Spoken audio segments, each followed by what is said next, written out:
கர்த்தருடைய பரிசுத்த நாமத்திற்கு ஸ்தோத்திரம் உண்டாவதாக. கர்த்தராகிய இயேசு கிறிஸ்துவின் நாமத்தில் உங்களுக்கு கிருபையும் சமாதானமும் உண்டாவதாக. இந்த நாளுக்குரிய தியானத்திற்கான தேவ வார்த்தை ரோமர் அதிகாரம் 8 வசனம் 8. மாம்சத்துக்குட்பட்டவர்கள் தேவனுக்கு பிரியமாயிருக்க மாட்டார்கள். பிரியமானவர்களே, கர்த்தருடைய பிள்ளைகளாகிய நாம் அவருக்கு பிரியமானவர்களாய் வாழ வேண்டும். அவருடைய பிள்ளைகளாகிய நாம் அவருடைய வார்த்தைகளுக்கு கீழ்ப்படிந்து நடக்க வேண்டும்.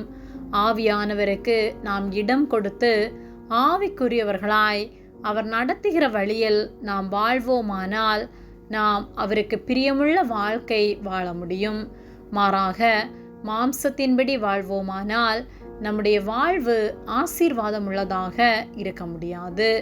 மாம்சத்தின்படி நடக்கிறவர்கள் மாம்சத்துக்குரியவைகளை சிந்திக்கிறார்கள். ஆவியின்படி நடக்கிறவர்கள் ஆவிக்குரியவைகளை சிந்திக்கிறார்கள்.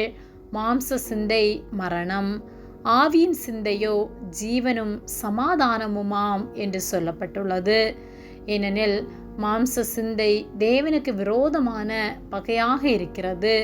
அது தேவனுடைய வார்த்தைகளுக்கு கீழ்ப்படியாமலும் கீழ்ப்படிய கூடாமலும் இருக்கிறது.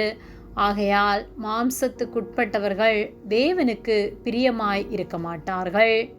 தேவனுடைய ஆவி நம்மில் வாசமாய் இருக்குமானால் நாம் மாம்சத்துக்குட்பட்டவர்களாயிராமல் ஆவிக்குட்பட்டவர்களாக இருப்போம்.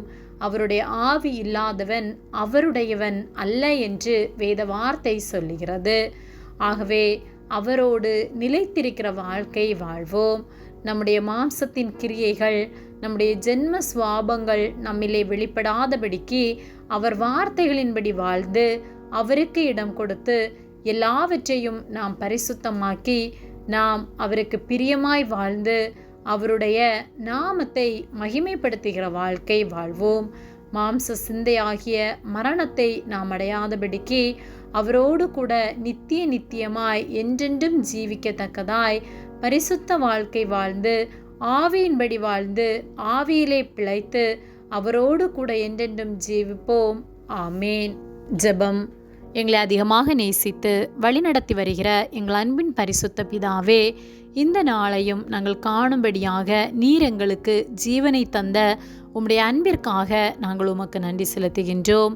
நாங்கள் தியானித்த வார்த்தையின்படியே மாம்ச சிந்தைகள் எங்களில் வெளிப்படாதபடிக்கு எரிச்சல்கள், கோபம், பொறாமை, வாக்குவாதங்கள், நீர் அருவருக்கிற எந்த மாம்ச கிரியைகளும் எங்களிலே வெளிப்படாதபடிக்கு நீர் எங்களை காத்து கொள்ளும்படியாய் ஜெபிக்கின்றோம். ஆவியின் கிரியைகள் வெளிப்படத்தக்கதாய் அநேகரை உமக்குள்ளாக நடத்தத்தக்கதான கிருபைகளை நீர் எங்கள் ஒவ்வொருவருக்கும் தரும்படியாய் ஜெபிக்கின்றோம். எங்களை நீர் காத்து நடத்துவதற்காக நாங்கள் உமக்கு நன்றி செலுத்துகின்றோம். எங்களை உம்முடைய கரத்திலே ஒப்புக் கொடுக்கின்றோம்.